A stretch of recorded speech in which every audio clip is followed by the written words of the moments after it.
This Christmas story ends with 6 plain words that stopped the nightmare, saved a child, and rebuilt a broken American family from the studs up. Stay with me, because once you hear them, you will never walk past a closed door the same way again.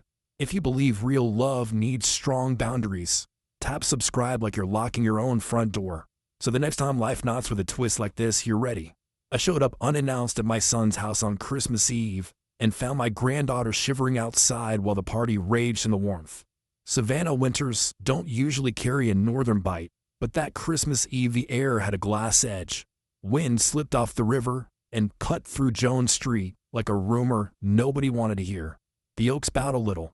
The Spanish moss lifted like breath. I drove slow, partly because the brick streets don't like speed, partly because I was balancing a warm basket of cinnamon rolls, and partly because I was enjoying the old man privilege of arriving precisely when I meant to, without a text or a heads up. Family doesn't need tickets to their own living room. My name is Harold Whitmore, 69 years old, retired custom woodworker, widower, stubborn in some ways and soft in others. The house I raised my kids in sits a few blocks east, a queen and with gingerbread trim and a porch swing that has heard every Whitmore secret since '89. My son Michael and his wife Serena live over in Ardsley Park. Porches, wraparounds, candles in windows, friendly joggers who wave to doorbell cameras like their neighbors too. They have a daughter, Emma, 14, the heartbeat of the whole operation. A plan to surprise them. I told no one, not because I wanted some grand entrance, but because I remembered being a young dad. Money tight, pride tighter, and how a father showing up with food and 2 hands at the sink sometimes saves a whole day, without anybody admitting it needed saving. I brought rolls, bourbon sauce, and the gift I give every year time. From the curb, Michael's place glowed like a magazine spread. Big wreath, ribbon like a runway stripe, laughter pinged off the front windows. A playlist thumped just under the glass, the kind of holiday mix where sleigh bells get a bass drop. The smell of rosemary and citrus floated through the cracks, warm as a hug. Then I saw the bicycle, Emma's, tipped like a fallen antler by the boxwood hedge. Not a big deal by itself, but right past it, at the edge of the walkway where the porch light didn't quite reach, I saw a small shape folded in on itself. Bare knees, bare feet, a thin t-shirt and shorts, the kind you pull on after school when you think you're just running to the kitchen and back. The night had put frost in her hair.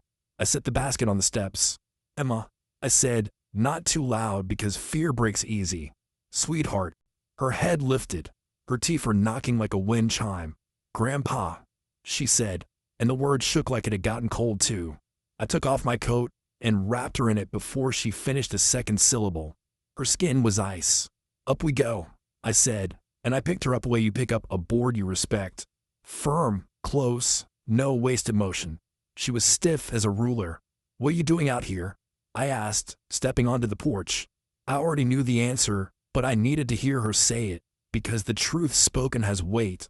It anchors decisions that must be made in the next 5 minutes. She swallowed air. I spilled gravy on a runner. Mom said I was killing the vibe. She told me to wait till they replated the turkey. I didn't want to mess it up again. I have a temper, but it doesn't shout. It hardens.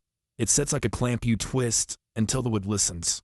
I knocked once, polite, old habit, and then I kicked the door with the heel of my boot. Not enough to break anything. Enough to break the spell. Warmth hit us like a furnace. The kitchen was a Christmas commercial. Twinkly string lights, clove-studded oranges, rosemary branches nested around a live-basted turkey that glistened like TV.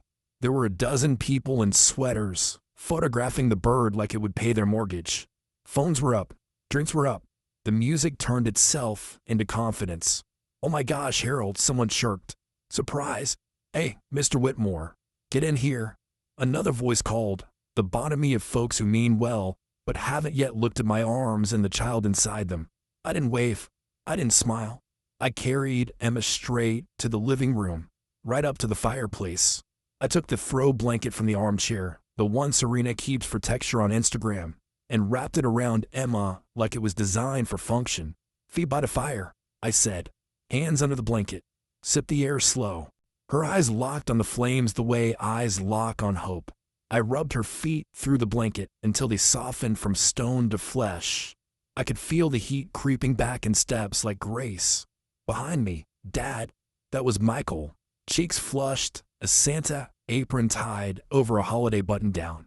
He looked good, handsome, capable, a little startled like everyone does when the stage lights of a party suddenly glare the wrong way.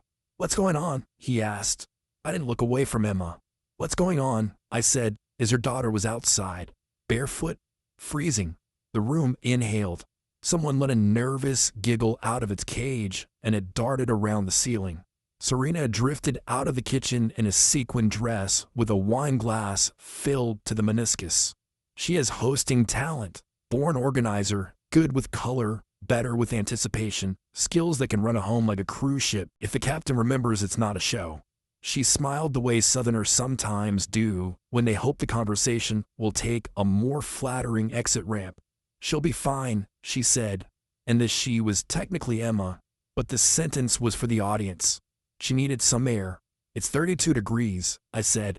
"Air is not the problem." "Harold," Serena replied lightly, warning hiding under honey. "Please don't make a scene." "Serena," I said, same note. "No, honey, I'm not making anything. I found it."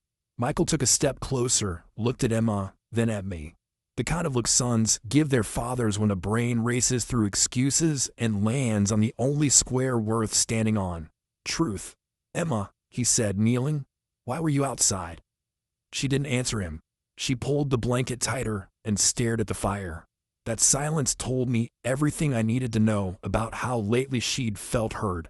"Music off," I said, not loud. No one moved. That's the thing about house party momentum. It believes it's the story. So I walked to the counter, found a Bluetooth speaker, and pulled the plug. Billie Eilish died mid-hum. The fridge hummed. The oven fan whispered. Even the rosemary seemed to take a breath. "Now," I said, "we're going to get her warm. Then we're going to talk." Serena's smile calcified. "Harold, our guests."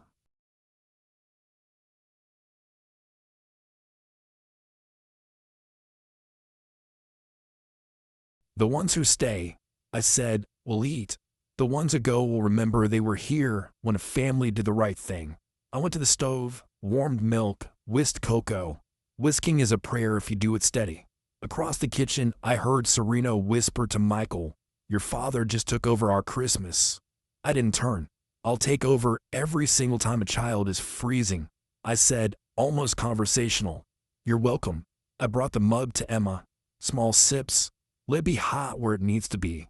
Color climbed back in her cheeks like the tide coming home. When she could look at me without her jaw chattering, she leaned in close. "Grandpa," she said, "they say I talk too much at dinner. They say I spill things and make guests uncomfortable. I don't try to. She inhaled. "I don't like the quiet when it's loud." That sentence would sit with me for months. The quiet when it's loud.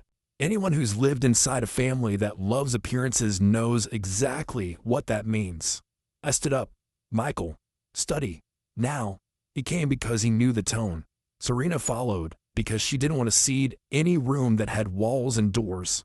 I closed the study door with a click that sounded like the beginning of consequence. "What are we doing?" Michael asked, palms up, his tell since he was 5. "We're doing parenthood," I said. "You're the dad. I'm the dad you learned it from.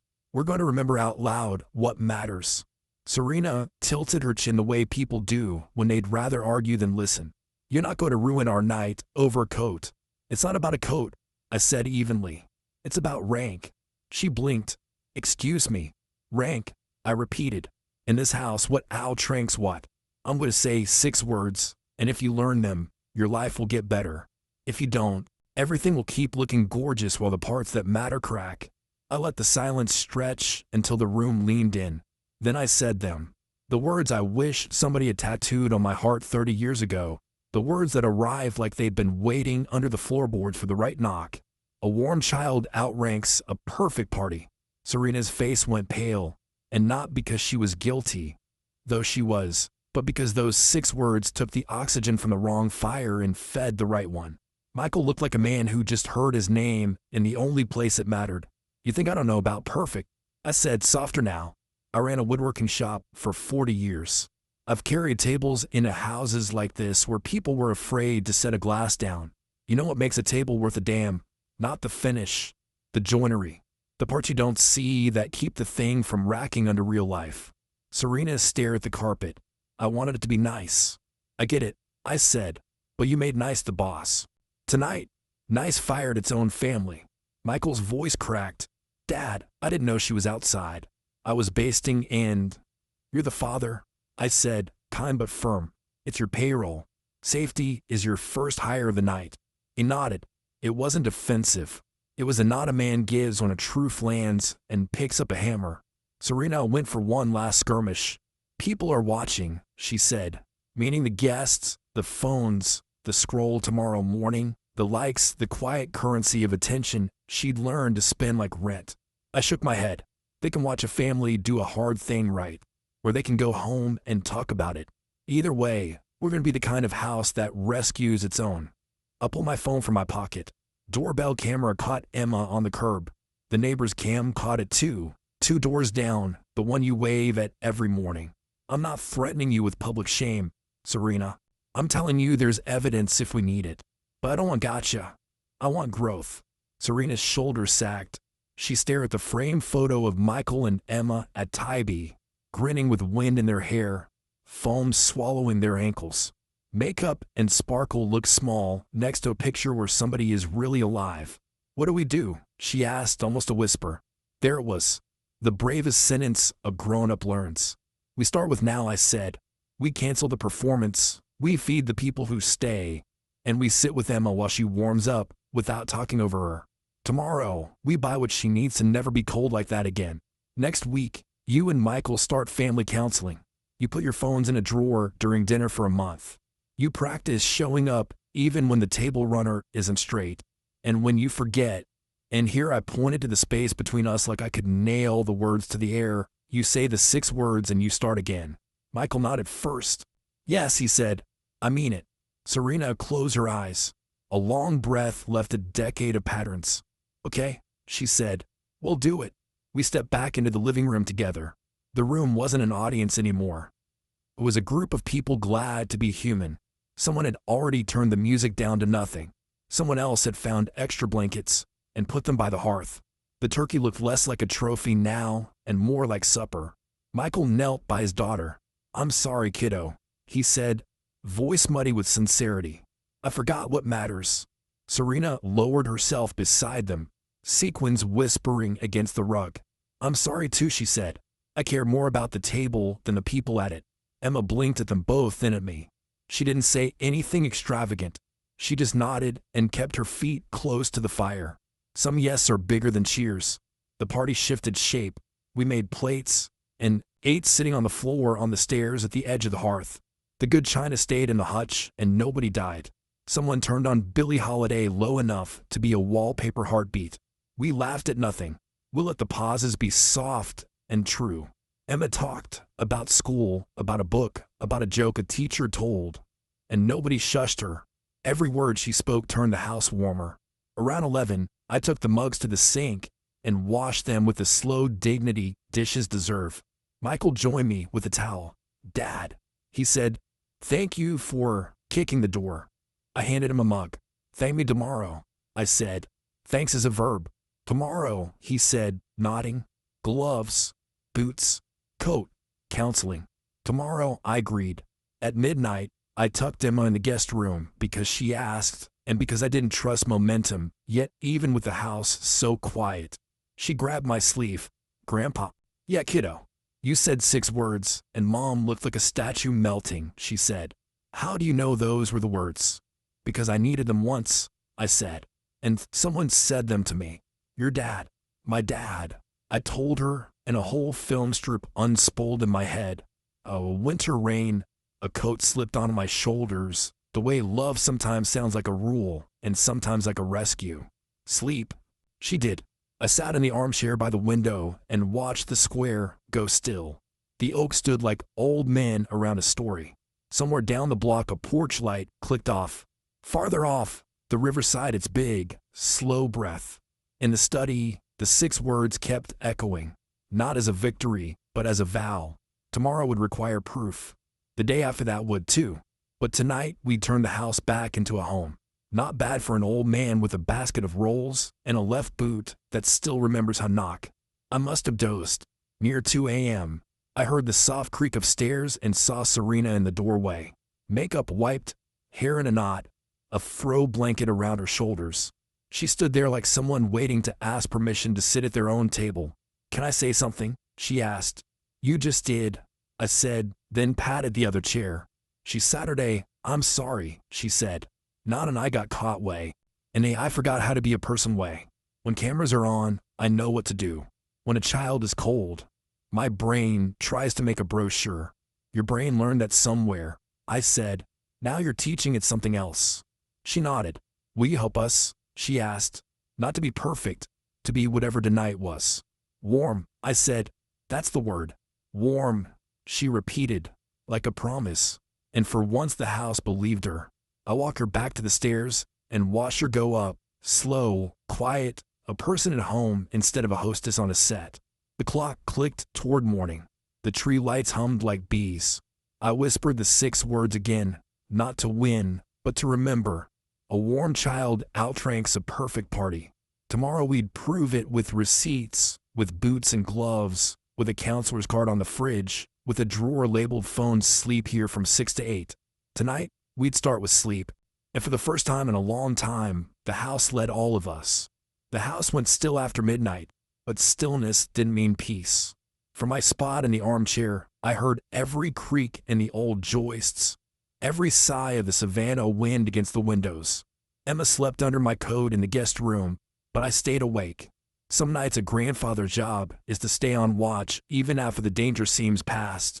I pulled the blanket tighter and let my mind spool backward. Winter of '78. I was 19, just home from basic training, when an ice storm shut down half of Georgia. Our old stove died and the house dropped to the 40s.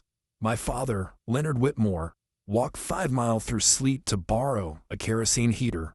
He arrived with icicles in his beard and said the sentence I would later repeat to my own son: "A warm child outranks a perfect plan." He built the fire, warmed our frozen pipes, and never bragged.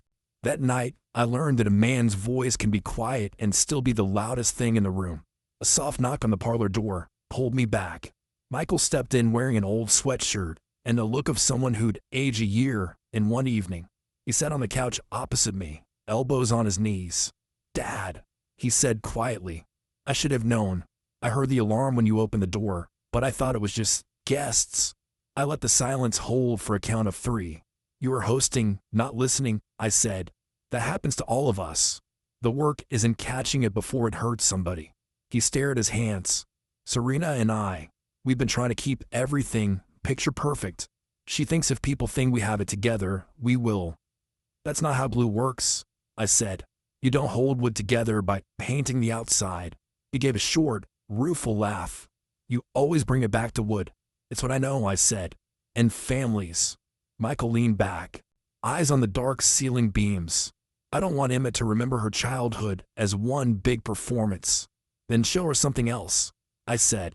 "Tonight was your rehearsal for that." He nodded slowly. "We'll start therapy this week." "Good," I said. "But start tonight. Go sit with her while she sleeps. Let her know she matters in the dark, not just at the dinner table." He stood, squeezed my shoulder, and went. I stayed a while longer, letting the memory of my father's kerosene heater warm the gaps between now and then. A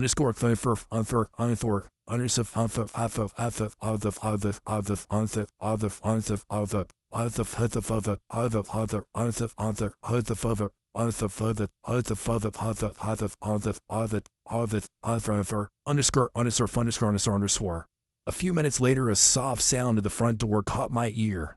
A scuff of boots, then a hesitant knock. I opened it to find Officer Valerie King, a neighborhood patrol cop I'd known for years. Her breath puffed, white in the cold. "Evening, Mr. Whitmore. Sorry to disturb you so late. We had a call from a neighbor about a child outside earlier. Just wanted to check." I step onto the porch and lower my voice. "Everything's under control now, Valerie. My granddaughter was outside, yes. We've addressed it." She nodded, but didn't leave. "Mind if I just take a quick statement? We log these for child safety records." "Of course," I said. I appreciated her professionalism. and the fact that the world had quietly noticed what almost went unseen. Michael joined us and confirmed the details, owning every mistake. Valerie's pinned in pause. When she finished, she gave a small, approving smile. Glad she's safe. You did the right thing calling it out, Mr. Whitmore. After she left, Michael exhaled. Neighbors knew before I did. They were looking. I said, next time, let's make sure we're the first to look. We locked the door and checked each window. Then we sat at the kitchen table and wrote down 3 things we'd each do before the week was out. 1. Family therapy appointment. 2. No phone dinners 3 times a week. 3. Emergency warmth plan. Coats and blankets by every exit. I signed my name beside theirs. A plan is love on paper, I said. Now it's more than talk. Near 3 a.m., the house finally settled. The logs in the fireplace whispered their last orange and blue. I walked one more circuit, front door, back door, Emma's room. Her breathing was soft and steady, the small, brave rhythm of a child who trusted the night again. I lay down on the parlor couch and let the dark fill in around me. But before sleep came, one more memory visited. The Christmas when Michael was 5. We had driven to my father's cabin in North Carolina. A blizzard stranded us for 2 days with nothing but a wood stove and the neighbor's goat milk. My father had whittled a toy boat for Michael by candlelight.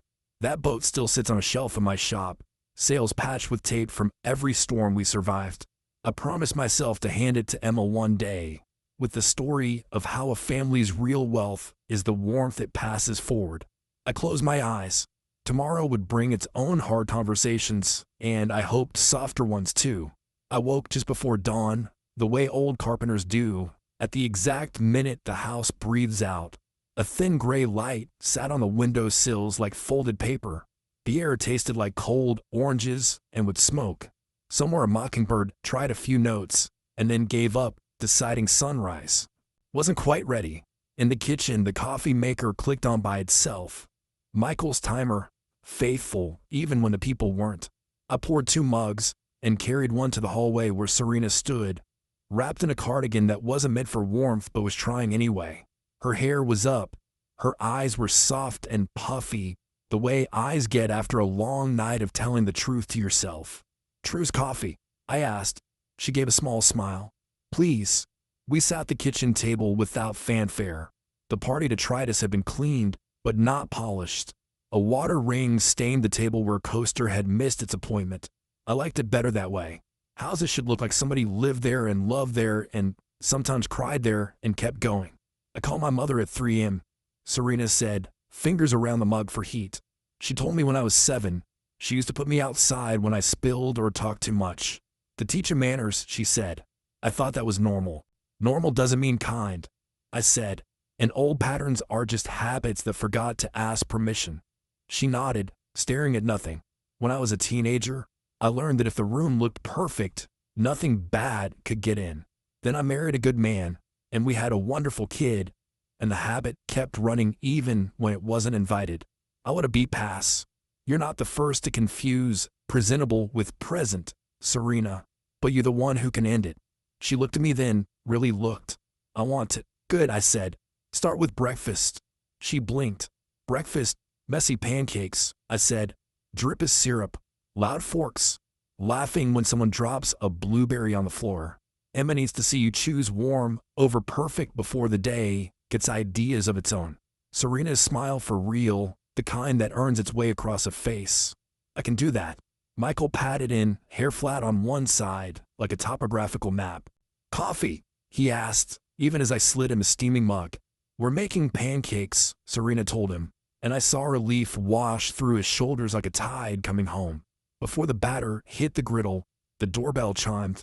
It was Mrs. Beale from 2 houses down, the one with the immaculate garden and a doorbell camera that knew everyone's name. She held a casserole pan under one arm, like a football. I'm not here to gossip, she said by way of hello. I'm here because I saw a girl get cold last night, and I don't let that slip past me. Thank you, I said, and meant it. She set the casserole on the counter and faced Serena with the specific kindness older women reserve for younger women who are ready to learn. My mother put me outside once for spilling soup, she said. 52 years ago. I still remember what the doorknob felt like in my hand when I wasn't allowed to turn it. Don't give your daughter a memory like that. Serena swallowed. I won't. Good, Mrs. Beale said crisply. This is sausage and egg bake. It forgives timing mistakes and tastes better reheated. Perfect for people who need to talk while they chew. She nodded at me and left as fast as she'd arrived, a kindness comet with a casserole tail. We stood still for a second, letting the gift be exactly what it was, a recipe and a sermon. Emma drifted in a few minutes later, hair everywhere, my coat still around her shoulders. She went straight to the stove like it owed her heat, which of course it did. Serena knelt to her height. Honey, she said, I want to say something properly. I was wrong last night. I care more about the party than about you. I'm sorry. I'm going to practice caring in the right order. And if I forget, you can remind me with 6 words. Emma's eyes lifted at that. A warm child outranks a perfect party, she said, testing the sentence like a new key on a ring. That's the one, Serena whispered. Okay, Emma said. But also, can I help flip the pancakes? Please, Serena said, and handed her the spatula like it was a scepter. We ate too many pancakes and not enough fruit and didn't apologize for either. Syrup made maps on the table. Laughter filled the cracked places and set like resin. After breakfast, I took Michael to the porch with 2 more coffees and a notepad. The oak over the sidewalk threw dappled sunlight across the wood floorboards, the kind of light that makes a man want to whittle something or write something or finally fix the thing he's been ignoring. We need a written protocol, I said, not because we don't trust ourselves, but because we do best in writing. Michael nodded, a student again. I drew 5 lines on the page. 1. Heat first. If anyone's cold, wet, or hurt, all aesthetics freeze. Towels, blankets, heaters, then talk. 2. Phones down. Devices sleep in the entry drawer from 6 to 8 p.m. daily. 3. 2 words before critique. Are you okay? Before, be careful. 4. Messy meals twice a week. Paper towels allowed. Spills celebrated. 5. 6-word reset. Anyone can say the 6 words, and the house obeys. That last one, Michael said, tapping the page. House obeys. I like that. Rules are scaffolding, I said. They hold the work while you build the muscle. He stared at the trees for a while. Dad, do you ever think about when I was little and you worked too much? All the time, I said. And your mother told me, put down a plane, pick up the kid. Sometimes I did. Sometimes I didn't. That's why last night mattered. Because I got a second shot to be the guy who puts the kid first. Michael's jaw moved once, twice, like he was chewing a hard thought. Thank you for coming without asking. Thank you for letting me stay, I said. He laughed, and the porch noticed and approved. By mid-morning, we were on Abercorn buying winter gear, like we'd been born in Minnesota. Emma tried on a parka, so puffy, she looked like a buoy. She stomped in boots that could kick the wind in a better manners. Serena picked out gloves, and then put them back and picked simpler ones that would actually be worn. Progress. At checkout, the clerk, a man with Santa eyebrows and a name tag that said Lester, lifted an eyebrow at the mountain of warmth. Headed to Alaska? He asked. Headed home, I said. He looked at Emma and winked. Best destination. Back at the house, we made emergency warm station by the front door. A basket of hats, gloves clipped together, roll blankets, a checklist taped to the wall that read heat, comfort talk. Serena wrote it in her neat cursive and then underlined heat twice, because sometimes underlining is a sacrament. In the afternoon, Officer Valerie stopped by with a printed copy of last night's brief report and a brochure for a family safety class the precinct runs on Tuesday nights. We cover basics, emergency prep, neighborhood watch, how to keep kids warm and safe when power blips, she said. We'll be there, Michael said before anyone else could. Valerie tipped her hat. Proud of y'all. After she left, I found Emma in the study, staring at the Tybee photo again. You ever miss Grandma? She asked. Every other minute. I said. And every other minute, I feel her in the good choices we make. She was big on coats and small on show. Emma grinned. Sounds like a t-shirt. Let's stick with index cards, I said, and pulled one from my pocket. I wrote the 6 words on it again, this time with Emma's name on the back. She slid it into the book she was reading and patted it like a pocket Bible. Late afternoon bled into early evening the way it does on winter Saturdays. Slow at first, then all at once. The house kept offering options. Start a movie, bake cookies, nap. We picked walking. Boots on, coats zipped, hats low. We took a slow loop around the block, past Mrs. Beale's immaculate winter beds to the corner with a live oaks twist like old dancers. The cold nipped our noses. The sun turned red at the edges, like it had also cried last night and was fine now. "Grandpa," Emma said as we waited at a crosswalk that doesn't need one, but has it anyway. "Yeah, kiddo. What if I mess up again?" "You will," I said. "So will we. That's why we built the reset. Warm first, then the rest." She nodded, serious like a small judge, then stuck her tongue out to catch the one ridiculous snowflake Savannah had the nerve to offer. We all tried and laughed when it dissolved in a plain old air before it got anywhere near us. Back at the house, we made hot chocolate the long way.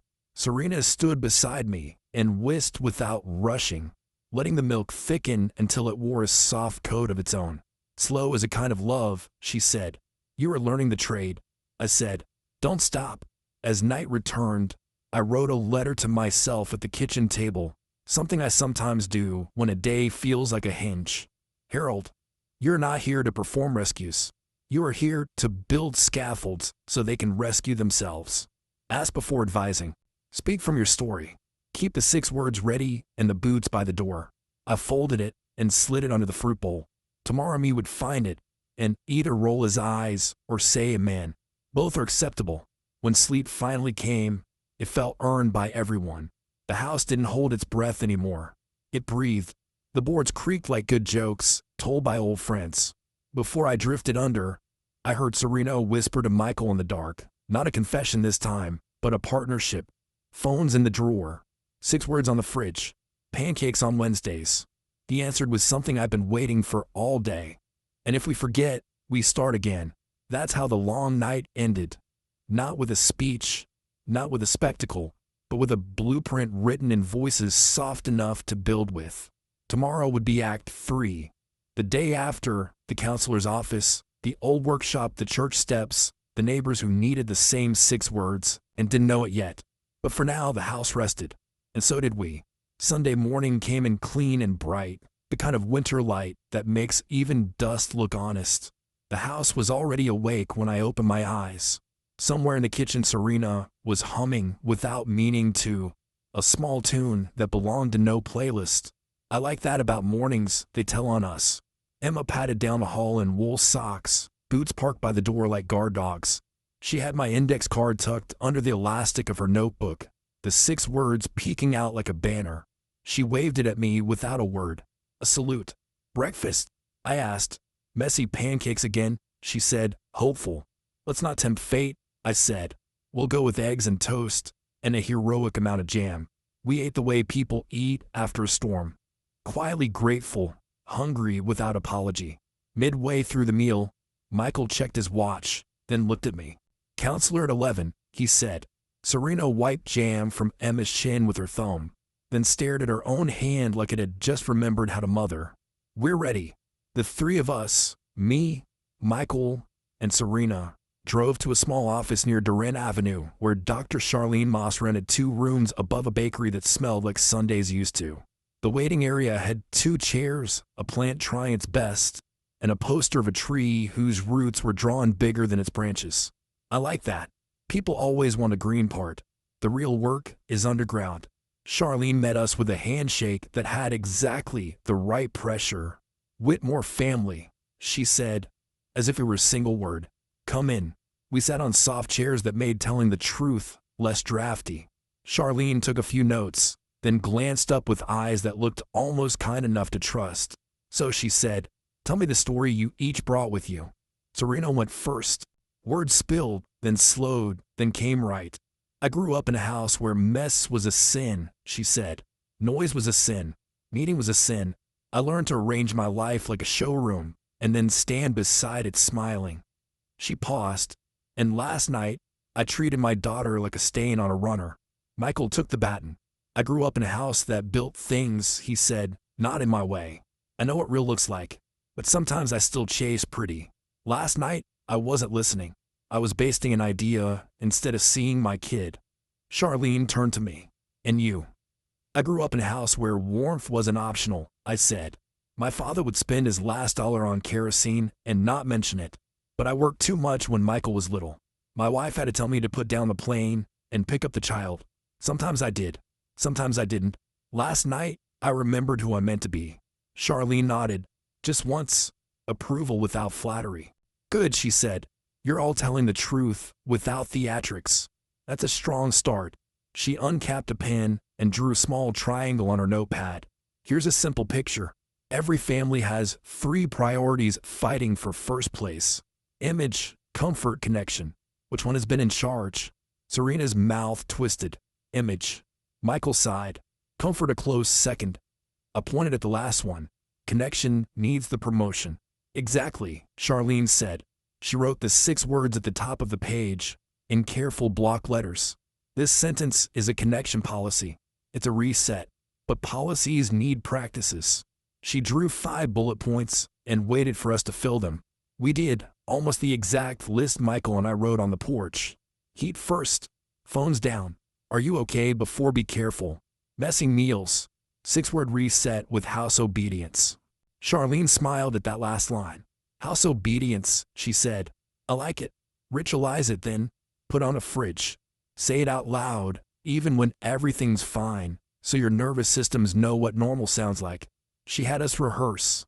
Out loud, taking turns, the 6 words, and a simple apology that didn't make excuses. Serena's voice shook on the first line, less on the second, steady on the third. Michael's voice found a deeper register he hadn't used in a while, the one that makes kids feel safe. My voice did its old trick, quiet and unmovable. Charlene leaned back. One more thing, she said. Eyes on Serena. Perfection isn't leaving. It will try to rehire itself every week.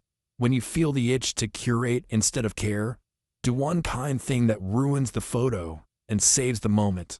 Put a smear of jam on your cheek and don't wipe it. Let a pillow be crooked. Laugh while the pot boils over. Your brain needs living proof that the world doesn't end. Serena laughed, surprised by her own sound. I could do crooked pillows, she said. Might even graduate to messy hair. Careful, Charlene said. You'll be human. We booked 6 weeks, same time. Cash in an envelope I'd quietly slipped in my jacket, because sometimes help shouldn't wait on a billing cycle. On our way out, Emma texted the group chat a picture of the emergency warm station she and Mrs. Beale had improved while we were gone. Labels, hooks, a silly sign that read hot before not. Serena texted back 3 red hearts and then handed me the phone like it weighed a little less than it used to. We drove toward Whitmore and Son, my old workshop on a side street near Victory Drive that still smelled like cedar and plants. The sign needs repainting. The hinge on the back door squeaks on purpose because I like to be announced. Inside, the winter light fell in long planks across workbenches nicked by 3 decades of trying and failing and trying again. This place, Michael said, looking around like he'd walked into a memory with the lights on. Sometimes I think I learned more here than in any classroom. You learn splinters hurt less than shortcuts, I said, and that sanding is grief with a purpose. He ran a hand along a half-finished tabletop. Remember when you made me redo the dovetail 3 times? You made yourself redo it, I said. I just held the silence where you could hear the dovetail tell on itself. We spent an hour not forcing anything. That's a shop rule. Force makes bad furniture and worse fathers. I sharpened a chisel. Michael oiled a mallet. Serena wandered the shelves like a tourist and then stopped in front of a small wooden boat with sails patched by tape and love. What's this? She asked. That, I said, is the Blizzard Skipper, made in my father's cabin when Michael was 5 and the state lost power and gained stories. We sailed it in the sink while soup simmered and the goat complained. I kept it because it reminds me the best days of my life were not polished. They were kept warm. Serena lifted the boat like an heirloom and set it on the workbench where the sun could touch it. We should put this on our mantle, she said. Not for show, for instruction. I nodded. Boats belong where people can launch them again. On the way back, we stopped at the church on Abercorn and 34th, brick stained glass, steps that have measured more confessions than any office ever will.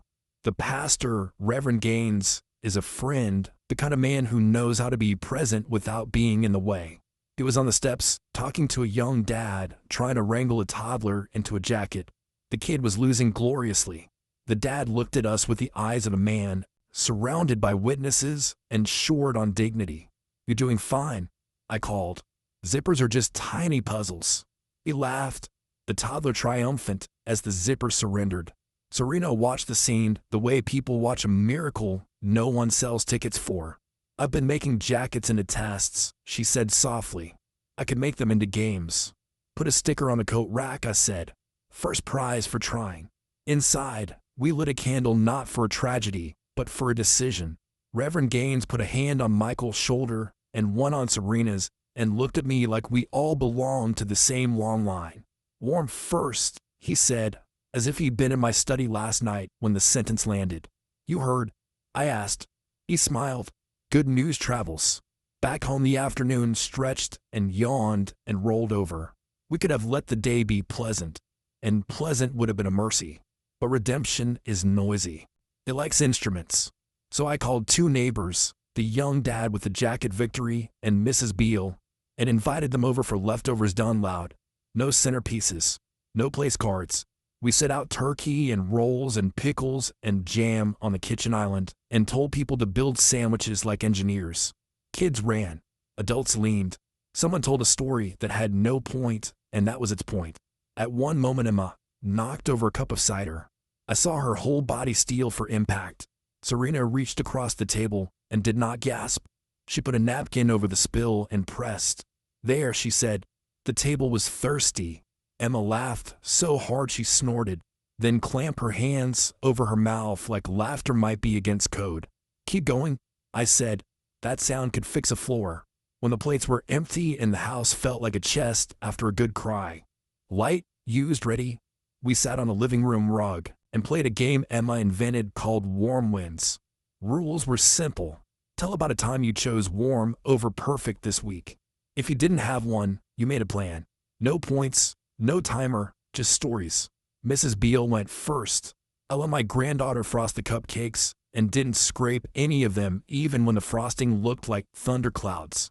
The young dad said, "I left the laundry unfolded to play trains on the floor." Serena said, "I posted nothing today." We all applauded like she'd summit something. That evening, when the house quieted, Michael and I sat on the porch with coffee that had gone cold and didn't mind it. The air was still. Somewhere 2 blocks over, a trumpet practiced scales that almost became a hymn. "I want to tell you something," Michael said.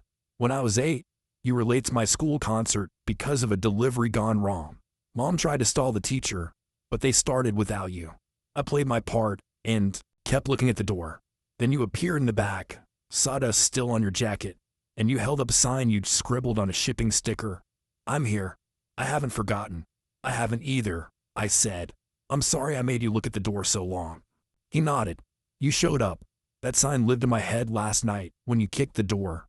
It felt like the same thing.' 'Maybe it was,' I said. He leaned back, eyes on the dark shape of the oak. 'You think Emma will remember last night as the night we failed or the night we changed?' 'Both,' I said. 'One makes the other worth keeping.' When he went in, I stayed a while. I thought about how many fathers want a manual and get a mirror instead. I thought about all the times I'd chosen tidy over honest, and how grace had come in boots and a blunt sentence and a girl's small hand warming under a blanket. At 9, my phone buzzed. A message from Officer Valerie. Family safety class Tuesday at 7. We'll save you seats. I texted back a thumbs up and a prayer hands, which is modern for amen. Before bed, Serena taped the 6 words to the fridge in big marker, blocky and certain. Emma added a doodle of a steaming mug and a tiny boat. Michael adjusted the paper so it was a little crooked and then left it that way on purpose. Progress documented. In the quiet that followed, I wrote one more note on a fresh index card and slipped it into the fruit bowl. People over optics. Safety over show. Presence over praise. It wasn't poetry. It was a punch list.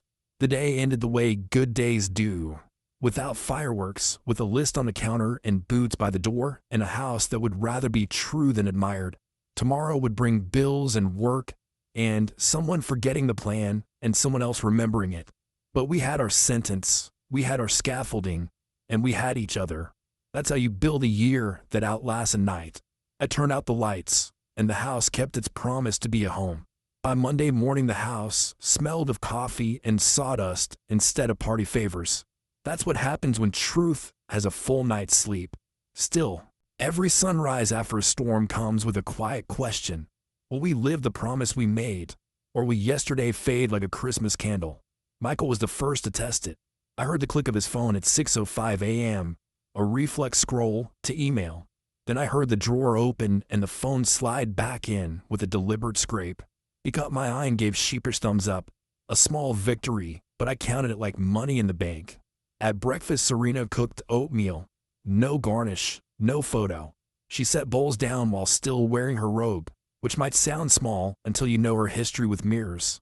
It's not pretty, she said, but it's warm. Emma clapped like somebody had just passed a bill in Congress.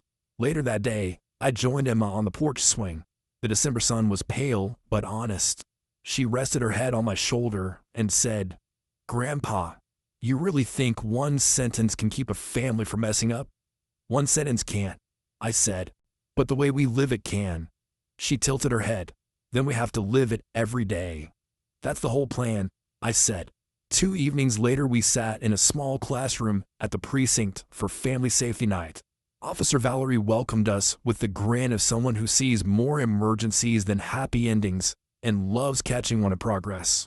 Around the room sat a dozen families, young parents with fidgety toddlers, grandparents with custody papers folded in coat pockets, neighbors who just cared. Valerie opened with a story about a winter power outage where neighbors' foresight, blankets by the door, emergency text trees, kept 3 blocks safe. And she pointed at us. The Whitmore family had a situation last week that reminds us why planning matters. "Harold, would you share?" I told it plain, the way Tim Bird tells its story, grain by grain. I left out blame and kept the heart. When I finished, a young father in a Braves cap raised his hand. "I thought cameras were just for catching porch pirates," he said.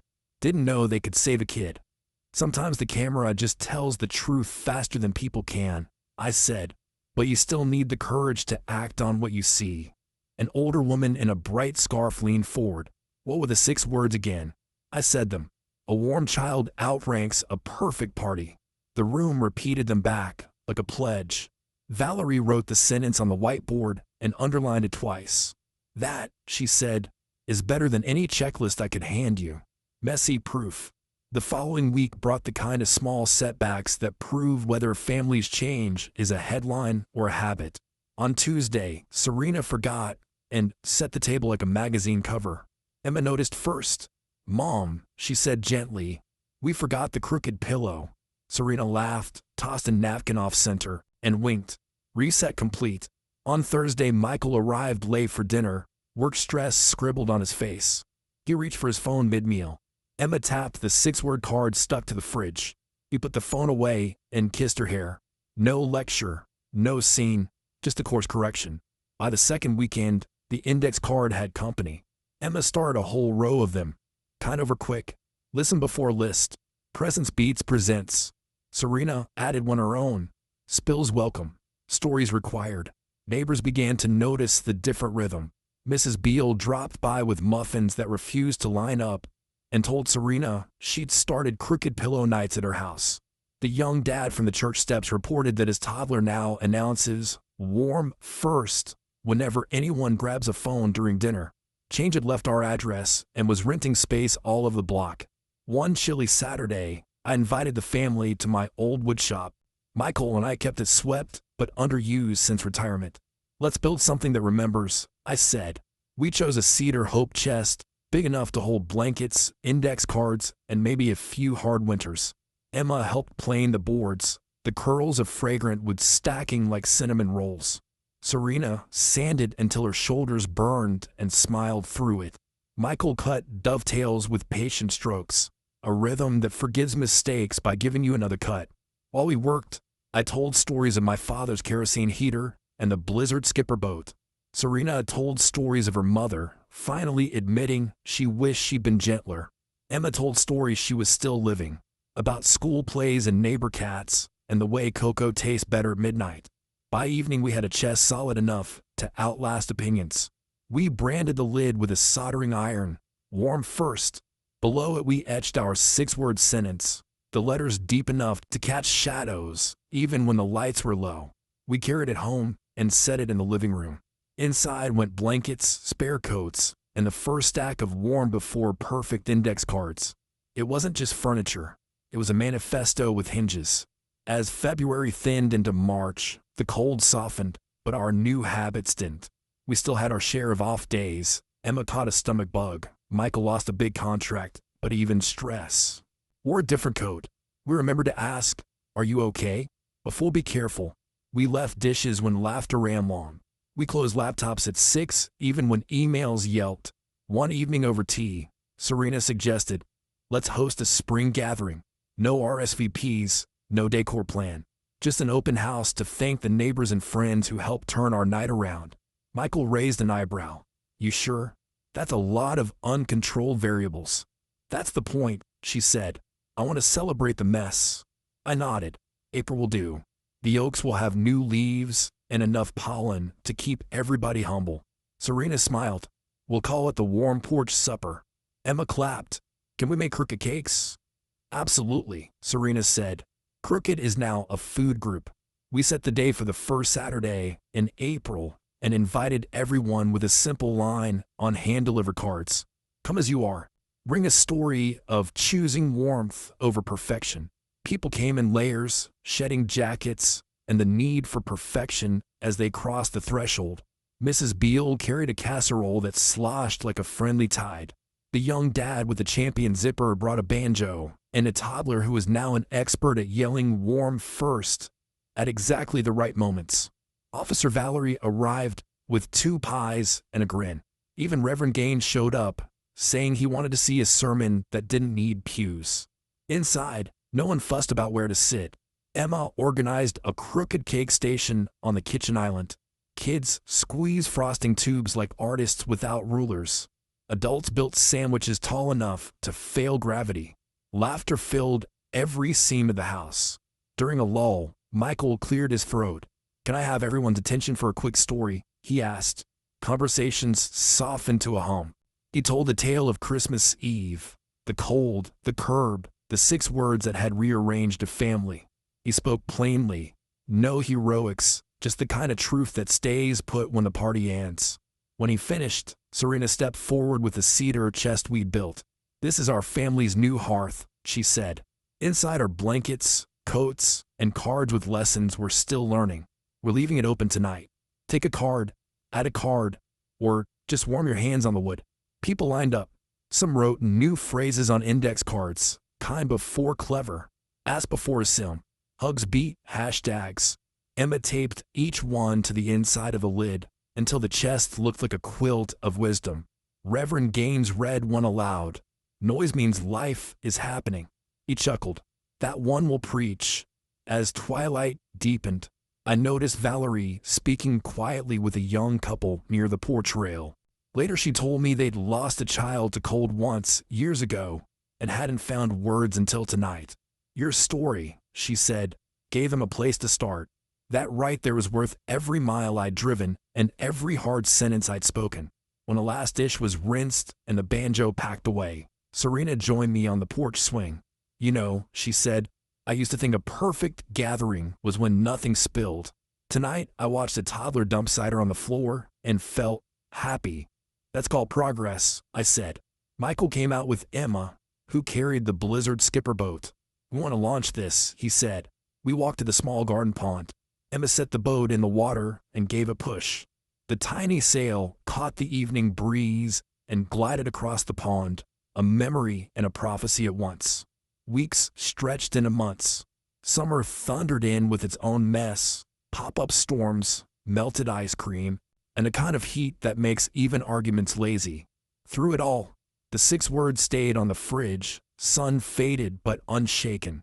We still had slips, late nights, forgotten chores, moments when phones crept back. But every time, somebody, sometimes Emma, sometimes Serena, would clear her throat and speak the sentence, and the house would obey. I kept noticing how those 6 words worked beyond our walls. Mrs. Beale started a warm First Wednesday supper club where neighbors cooked imperfect meals and traded real stories. The church used the phrase as the theme for its summer family retreat. Even Officer Valerie reported fewer neglect calls in our zip code. Turns out warmth spreads faster than cold, she said. One evening in July, Michael and I sat on my old shop porch with sweet tea, sweating in mason jars. Cicadas sang back up. He looked at me and said, "Dad, you gave us more than a sentence. You gave us a way to measure love." I thought about my own father's kerosene heater, about nights when work kept me from concerts, about the way one rescued child can rescue an entire family backward and forward in time. All I did, I said, was show up when the story knocked. He nodded, and you'll never know how many doors that one knock opened. As fall approached again, Emma asked to host the next warm porch supper herself. She made hand-drawn invitations with crooked stars and wrote in big letters, "Come as you are. Bring the story of a time you chose warmth over perfect." Underneath, she added, "House obeys the 6 words." When neighbors arrived, she stood on a chair and read the sentence aloud, clear and proud. "This is how we live now," she said. "And you can too." I watched her in thought. Legacy isn't furniture. It's language that keeps working when you're gone. Later that night, she handed me the Blizzard Skipper boat. "Grandpa, keep this until I have kids," she said. "Then give it back." So I remember to build warmth first. I placed the little boat inside the cedar chest and shut the lid gently. "Deal," I said. It has been a full year since that freezing Christmas Eve. People still ask me what magic I worked. I tell them it wasn't magic. It was presence. It was showing up uninvited when love demanded it. It was speaking 6 ordinary words with extraordinary steadiness. A warm child outranks a perfect party. Those words are now more than a motto. They're a measuring stick for every decision in our family. How we spend money, how we argue, how we celebrate.